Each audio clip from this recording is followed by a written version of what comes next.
ಯೋಗ teacher ಹೆಂಗಸರು ಹಾಗೂ ಹುಡುಗಿಯರಿಗೆ ಸ್ಪೆಷಲ್ ಆಗಿ ಹೇಳಿಕೊಡುತ್ತಿದ್ದ. ಈ ಹುಡುಗಿಯ ಹೆಸರು ರಿಚಾ. ಈಕೆ ಬ್ಯೂಟಿಫುಲ್ ಆಗಿ ಮೇಕಪ್ ಮಾಡಿಕೊಂಡು ರೆಡಿಯಾಗಿ ಒಂದು ಮನೆಗೆ ಬರುತ್ತಾಳೆ. ಆದರೆ ಅಲ್ಲಿ ಆ ವ್ಯಕ್ತಿಯ ಸಾವಾಗಿರುತ್ತದೆ. ಅದನ್ನು ನೋಡಿ ಆಕೆ ಶಾಕ್ ಆಗುತ್ತಾಳೆ. ಆಗ ಅಲ್ಲಿಗೆ ಬಂದ ಹುಡುಗ ಏನಾಯಿತು ಎಂದು ಕೇಳುತ್ತಾನೆ. ಈಗ ಕತೆ ಫ್ಲಾಶ್ ಬ್ಯಾಕ್ಗೆ ಹೋಗುತ್ತದೆ. ಇವನ ಹೆಸರು ರಮಣ್. ಇವನು ಹುಡುಗಿಯರ ಯೋಗ ಕ್ಲಾಸ್ ನಡೆಸುತ್ತಾ ಇರುತ್ತಾನೆ. ಯೋಗ ಹೇಳಿಕೊಡುವ ನೆಪದಲ್ಲಿ ಹುಡುಗಿಯರ ಸೌಂದರ್ಯ ಸವಿಯುತ್ತಾ ಇರುತ್ತಾನೆ. ಬೇಕು ಅಂತಲೇ ಅವರ ಬಾಡಿಯನ್ನು ಟಚ್ ಮಾಡುತ್ತಾನೆ. ನಂತರ ಕ್ಲಾಸ್ ಮುಗಿದ ಮೇಲೂ ಅವನು ಕಣ್ಣಿಟ್ಟಿದ್ದ ಹುಡುಗಿಯನ್ನು ಅಲ್ಲೇ ಉಳಿಸಿಕೊಂಡಿರುತ್ತಾನೆ. ಆಗ ಆ ಹುಡುಗಿಗೆ ರಮಣ್, ನೀನು ನಿನ್ನ ದೇಹವನ್ನು ಪ್ರೀತಿಸಬೇಕು, ಅದಕ್ಕೆ ನೀನು ಸರಿಯಾಗಿ ಆಸನಗಳನ್ನು ಮಾಡಲು ಆಗುತ್ತಿರಲಿಲ್ಲ ಎಂದು ಆಕೆಯ ಮೈಯನ್ನು ಸವರುತ್ತಾನೆ. ಅದೇ ಸಮಯಕ್ಕೆ ಅವನ ಪತ್ನಿ ನೀಲಂ ಬಂದು ಬಿಡುತ್ತಾಳೆ. ಆಗ ನೀಲಂ, ನೀನು ನನ್ನನ್ನು ಕೂಡ ಯೋಗ ಕ್ಲಾಸ್ನಿಂದಲೇ ಪಟಾಯಿಸಿಕೊಂಡು ಮದುವೆಯಾದೆ. ಈಗ ನನಗೆ ಮೋಸ ಮಾಡಿ ಬೇರೆ ಹುಡುಗಿಯರ ಜೊತೆ ಚಕ್ಕಂದ ಆಡುತ್ತಿದ್ದೀಯಾ? ಇವತ್ತೇ ನಾನು ನನ್ನ ತಮ್ಮನಿಗೆ ಹೇಳುತ್ತೇನೆ ಎಂದು ಕೋಪದಿಂದ ಅಲ್ಲಿಂದ ಹೊರಡುತ್ತಾಳೆ. ಇವನು ನೀಲಂನ ತಮ್ಮ ಮಹೇಶ್. ರಿಚಾ ಎಂಬ ಹುಡುಗಿಯನ್ನು ಪ್ರೀತಿ ಮಾಡುತ್ತಾ ಇರುತ್ತಾನೆ. ಆಕೆಯನ್ನು ಮದುವೆ ಆಗಲು ಪೀಡಿಸುತ್ತಾ ಇರುತ್ತಾನೆ. ಆಗ ರಿಚಾ, ನೀನಿನ್ನು ಲೈಫ್ನಲ್ಲಿ ಸೆಟಲ್ ಆಗಿಲ್ಲ, ನಾವಿಬ್ಬರು ಈಗಲೇ ಮದುವೆ ಆಗಲು ಸಾಧ್ಯವಿಲ್ಲ ಎಂದು ನಿರಾಕರಿಸುತ್ತಾಳೆ. ಅದೇ ಸಮಯಕ್ಕೆ ನೀಲಂ ಕರೆ ಮಾಡಿ, ನಿನ್ನ ಬಾವಾಜಿಯನ್ನು ನಾನು ಕೊಲೆ ಮಾಡುತ್ತೇನೆ, ಬೇಗ ಬಾ ಎಂದು ಹೇಳುತ್ತಾಳೆ. ಆಗ ಆ ವಿಷಯವನ್ನು ಮಹೇಶ್ ರಿಚಾ ಬಳಿ ಹೇಳುತ್ತಾನೆ. ಆಗ ರಿಚಾ, ನನಗೆ ರಮಣ್ ಮಾಸ್ಟರ್ ಗೊತ್ತು, ನಾನು ಕೂಡ ಅವರ ಹತ್ತಿರ ಯೋಗ ಕಲಿತಿದ್ದೆ, ಆದರೆ ಆ ಮನುಷ್ಯ ಆ ರೀತಿ ಇರಲಿಲ್ಲ ಎಂದು ಹೇಳುತ್ತಾಳೆ. ನಂತರ ಮನೆಯಲ್ಲಿ ಜಗಳ ಆಡುತ್ತಿದ್ದ ಗಂಡ ಹೆಂಡತಿಯರನ್ನು ಬಿಡಿಸಿ ಸಮಾಧಾನ ಮಾಡುತ್ತಾನೆ. ಮರುದಿನ ಕೂಡ ಒಂದು ಹುಡುಗಿಯ ಜೊತೆ ಪರ್ಸನಲ್ ಆಗಿ ಯೋಗ ಹೇಳಿಕೊಡುತ್ತಾ ರಮಣ್ ರೊಮ್ಯಾನ್ಸ್ ಮಾಡಲು ಬಯಸುತ್ತಾ ಇರುತ್ತಾನೆ. ಅದೇ ಸಮಯಕ್ಕೆ ಅಲ್ಲಿಗೆ ಮಹೇಶ್ ಬರುತ್ತಾನೆ. ಆಗ ಮಹೇಶ್, ಬಾವಾಜಿ, ನಾನು ರಿಚಾ ಎಂಬ ಹುಡುಗಿಯನ್ನು ಮದುವೆ ಮಾಡಿಕೊಳ್ಳಬೇಕು ಎಂದು ಆಸೆ ಪಟ್ಟಿದ್ದೇನೆ. ಆಕೆ ನಿಮ್ಮ ಹಳೆಯ ಸ್ಟೂಡೆಂಟ್, ನಾನು ಅವಳನ್ನು ನಿಮಗೆ ಭೇಟಿ ಮಾಡಿಸುತ್ತೇನೆ. ಆಕೆಯನ್ನು ಸ್ವಲ್ಪ ನನ್ನನ್ನು ಮದುವೆ ಆಗಲು ನೀವು ಕೂಡ ಒಪ್ಪಿಸಿ ಎಂದು ಹೇಳುತ್ತಾನೆ. ಆಗ ರಮಣ್ ಕೂಡ ಒಪ್ಪಿಕೊಳ್ಳುತ್ತಾನೆ. ಮರುದಿನ ಮಹೇಶ್ ರಿಚಾಳನ್ನು ರಮಣ್ನ ಮನೆಗೆ ಕರೆದುಕೊಂಡು ಬರುತ್ತಾನೆ. ಆಗ ಆಕೆಯ ಸೌಂದರ್ಯವನ್ನು ನೋಡಿ ರಮಣ್ ಶಾಕ್ ಆಗುತ್ತಾನೆ. ಆಗ ರಮಣ್, ನಿನ್ನ ಸೊಂಟದಲ್ಲಿ ನೋವಿದೆ ತಾನೆ ಎಂದು ಕೇಳುತ್ತಾನೆ. ಆಗ ರಿಚಾ, ಅದು ನಿಮಗೆ ಹೇಗೆ ಗೊತ್ತು ಎಂದು ಕೇಳುತ್ತಾಳೆ. ಆಗ ರಮಣ್, ನಾನೊಬ್ಬ ಯೋಗ ಗುರು, ನಿಮ್ಮ ದೇಹವನ್ನು ನೋಡುತ್ತಲೇ ನಿಮಗೆ ಎಲ್ಲಿ ತೊಂದರೆ ಇದೆ ಎಂದು ಗೊತ್ತಾಗುತ್ತದೆ. ಇದನ್ನು ನೀನು ಈಗಲೇ ಸರಿ ಮಾಡಿಕೊಳ್ಳಬೇಕು, ಎಂದರೆ ನೀನು ಈಗಲೇ ನನ್ನ ಕ್ಲಾಸ್ಗೆ ಜಾಯಿನ್ ಆಗು ಎಂಬುದಾಗಿ ಸಲಹೆ ಕೊಡುತ್ತಾನೆ. ಮರುದಿನವೇ ರಿಚಾ ಯೋಗ ಕ್ಲಾಸ್ಗೆ ಜಾಯಿನ್ ಆಗುತ್ತಾಳೆ.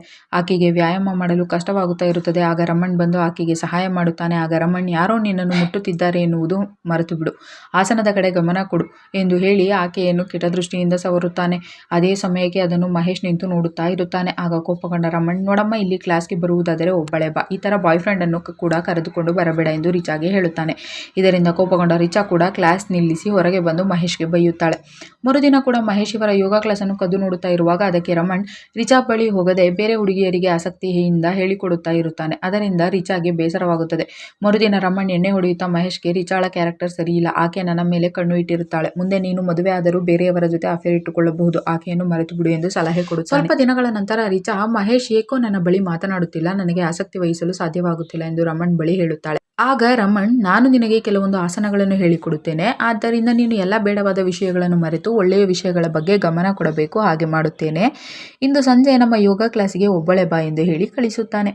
ಮನೆಯಲ್ಲಿ ಸಂಜೆ ರಮಣ್ ರೆಡಿ ಆಗುತ್ತಿದ್ದ ರೀತಿ ನೋಡಿ ಅವನ ಪತ್ನಿ ನೀಲಂ, ಇವತ್ತು ಯಾವ ಹುಡುಗಿಯನ್ನು ಪಟಾಯಿಸಲು ಹೋಗುತ್ತಿದ್ದೀಯಾ ಎಂದು ಕೇಳುತ್ತಾಳೆ. ಆಗ ಕೋಪಗೊಂಡ ರಮಣ್, ನೀನು ನನಗೆ ಡೈವೋರ್ಸ್ ಕೊಟ್ಟು ಹೋಗಿಬಿಡು ಎಂದು ಹೇಳುತ್ತಾನೆ. ಆಗ ತಕ್ಷಣವೇ ನೀಲಂ ಮಹೇಶ್ಗೆ ಕರೆ ಮಾಡಿ ಹೇಳಿಬಿಡುತ್ತಾಳೆ. ಸಂಜೆ ರಮಣ್ ಯೋಗ ಕ್ಲಾಸ್ನಲ್ಲಿ ಕ್ಯಾಂಡಲ್ ಹಚ್ಚಿ ಎಲ್ಲವನ್ನು ರೆಡಿ ಮಾಡಿರುತ್ತಾನೆ. ರಿಚಾಳನ್ನು ಹಿಡಿದುಕೊಂಡು ಆಕೆಯನ್ನು ಮರಳು ಮಾಡಲು ಶುರು ಮಾಡುತ್ತಾನೆ. ಅಷ್ಟರಲ್ಲೇ ಮಹೇಶ್ ಅಲ್ಲಿಗೆ ಬಂದು ರಮಣ್ಗೆ ಚೆನ್ನಾಗಿ ಹೊಡೆಯುತ್ತಾನೆ. ನಂತರ ನೀಲಂ ಕೂಡ ರಮಣ್ ಮನೆ ಬಿಟ್ಟು ಮಹೇಶ್ ಜೊತೆ ಹೊರಡುತ್ತಾನೆ. ಮರುದಿನವೇ ರಮಣ್ ರಿಚಾಳ ಮನೆಗೆ ಬಂದು, ನೋಡು, ನನ್ನನ್ನು ಮಹೇಶ್ ಹೇಗೆ ಹೊಡೆದಿದ್ದಾನೆ, ಅವನ ಅಕ್ಕ ಕೂಡ ಸರಿಯಾಗಿಲ್ಲ ಎಂದು ನನಗೆ ಬಹಳ ತೊಂದರೆ ಕೊಡುತ್ತಿದ್ದಾರೆ ಎಂದು ಸುಳ್ಳು ನಾಟಕವಾಡುತ್ತಾನೆ. ನನಗೆ ನಿನ್ನ ಬಳಿ ಏನೋ ಹೇಳಬೇಕು, ಇಂದು ಸಂಜೆ ನನ್ನ ಮನೆಗೆ ಬಾ ಎಂದು ಹೇಳಿ ತನ್ನ ಮನೆಗೆ ವಾಪಸ್ ಬರುತ್ತಾನೆ. ಅಂದು ಸಂಜೆ ರಿಚಾ ರಮಣ್ಣ ಮನೆಗೆ ಬರುತ್ತಾಳೆ. ಆಕೆಗೂ ಕೂಡ ರಮಣ್ ಮೇಲೆ ಆಸೆ ಹುಟ್ಟಿರುತ್ತದೆ. ನಾನು ಯಾವಾಗಲೂ ನಿನ್ನ ಜೊತೆ ಇರಬೇಕು ಎನಿಸುತ್ತದೆ ಎಂದು ಹೇಳುತ್ತಾಳೆ. ಆಗ ರಮಣ್, ಹಾಗಾದರೆ ನೀನು ನನ್ನ ಅಸಿಸ್ಟೆಂಟ್ ಆಗಿಬಿಡು, ನಾವು ಎಲ್ಲ ಕಡೆ ಕ್ಯಾಂಪ್ಗೆ ಹೋದಾಗಲೂ ನೀನು ನಾನು ಜೊತೆಗೆ ಹೋಗಬಹುದು ಎಂದು ಹೇಳುತ್ತಾನೆ. ಇತ್ತ ದಾರಿಯಲ್ಲಿ ಮಹೇಶ್ ರಿಚಾಗೆ ಸಿಗುತ್ತಾನೆ. ಆದರೆ ರಿಚಾ ಮಹೇಶ್ನನ್ನು ಮರೆತು ರಮಣ್ಣನ್ನು ಪ್ರೀತಿ ಮಾಡುತ್ತಾ ಇರುವುದರಿಂದ ಅವನನ್ನು ನಿರಾಕರಿಸಿ ಬಿಡುತ್ತಾಳೆ. ಇದರಿಂದ ಮಹೇಶ್ ಕಣ್ಣೀರು ಹಾಕುತ್ತಾನೆ. ಇತ್ತ ರಮಣ್ ಬೇರೆ ಹುಡುಗಿಯನ್ನು ಸಂಜೆ ಕರೆಸಿಕೊಂಡು ಆಕೆಯ ಜೊತೆ ರೊಮ್ಯಾನ್ಸ್ ಮಾಡುತ್ತಾ ಯೋಗ ಕ್ಲಾಸ್ನಲ್ಲಿ ಇರುವಾಗ ರಿಚಾ ಮನೆಯಿಂದ ಕರೆ ಮಾಡಿ ಮಹೇಶ್ ನನ್ನನ್ನು ಹಿಂಸಿಸುತ್ತಿದ್ದಾನೆ ಎಂದು ವಿಷಯ ತಿಳಿಸುತ್ತಾಳೆ. ಇತ್ತ ರಮೇಶ್ ತನ್ನ ಅಕ್ಕನಿಗೆ ಭಾವ ಮಾಡಿದ ಮೋಸವನ್ನು ಹೇಳಿಕೊಳ್ಳುತ್ತಾನೆ. ಆಗ ನೀಲಂ, ನೋಡು ತಮ್ಮ, ನಾನಂತೂ ತಪ್ಪಾದ ಮನುಷ್ಯನೊಂದಿಗೆ ಮದುವೆಯಾಗಿ ಹಾಳಾದೆ, ಆದರೆ ನೀನು ರಿಚಾಳನ್ನು ಮದುವೆ ಆಗಬೇಡ, ಆಕೆ ಕೂಡ ಸರಿಯಿಲ್ಲ ಎಂದು ಬುದ್ಧಿ ಹೇಳುತ್ತಾಳೆ. ಅಂದು ರಾತ್ರಿ ರಮಣ್ ಮನೆಯಲ್ಲಿ ರಿಚಾ ಜೊತೆ ಒಂದಾಗಿ ಸಮಾಗಮ ಮಾಡಲು ಬೆಡ್ ಅನ್ನು ರೆಡಿ ಮಾಡುತ್ತಾ ಇರುತ್ತಾನೆ. ಅದೇ ಸಮಯಕ್ಕೆ ಇತ್ತ ರಿಚಾ ಕೂಡ ಪೂರ್ತಿ ರೆಡಿಯಾಗಿ ಹೊರಡುತ್ತಾಳೆ. ಅದಕ್ಕೂ ಮುಂಚೆ ರಮಣ್ಣ ಮನೆಗೆ ಮಹೇಶ್ ಬರುತ್ತಾನೆ. ಚಾಕು ಹಿಡಿದುಕೊಂಡು, ನೀನು ನನ್ನ ಅಕ್ಕನ ಜೀವನವನ್ನು ಹಾಳು ಮಾಡಿದೆ, ಈಗ ನನ್ನ ಜೀವನವನ್ನು ಹಾಳು ಮಾಡಿದೆ ನಿನ್ನನ್ನು ಬಿಡುವುದಿಲ್ಲ ಎಂದು ಹೇಳುತ್ತಾನೆ. ಆಗ ರಮಣ್ ನನ್ನನ್ನು ಕ್ಷಮಿಸಿ ಬಿಡು, ನನಗೆ ಇದೊಂದು ಚಾನ್ಸ್ ಕೊಡು ಎಂದು ಕೇಳುತ್ತಾನೆ. ಆದರೂ ಅವನನ್ನು ಅಟ್ಟಾಡಿಸಿಕೊಂಡು ಮಹೇಶ್ ಕೊಂದು ಹಾಕುತ್ತಾನೆ. ಮತ್ತೆ ಚಾಕುವನ್ನು ಕರ್ಚೀಫ್ನಿಂದ ಒರೆಸಿ ಅಲ್ಲೇ ಬೀಸಾಡಿ ಅಲ್ಲಿಂದ ಹೋಗುತ್ತಾನೆ. ಆಗ ರಿಚಾ ಅಲ್ಲಿಗೆ ಬಂದು ರಮಣ್ ರಮಣ್ ಎಂದು ಅಳಲು ಶುರು ಮಾಡುತ್ತಾಳೆ. ಆಗ ಅಲ್ಲಿಗೆ ಬಂದ ಮಹೇಶ್ ನೀನೇಕೆ ರಮಣ್ಣನ್ನು ಕೊಂದೆ ಎಂದು ಕೇಳುತ್ತಾನೆ. ಆಗ ಗಾಬರಿಯಾದ ರಿಚಾ ನಾನು ರಮಣ್ಣನ್ನು ಕೊಂದಿಲ್ಲ, ದಯವಿಟ್ಟು ನನ್ನನ್ನು ಕಾಪಾಡು ಎಂದು ಕೇಳಿಕೊಳ್ಳುತ್ತಾಳೆ. ಆಗ ರಮೇಶ್ ನೀನು ನನ್ನನ್ನು ಮದುವೆ ಆಗುವ ಹುಡುಗಿ, ನಾನು ಕಾಪಾಡುತ್ತೇನೆ ಎಂದು ಹೇಳುತ್ತಾನೆ.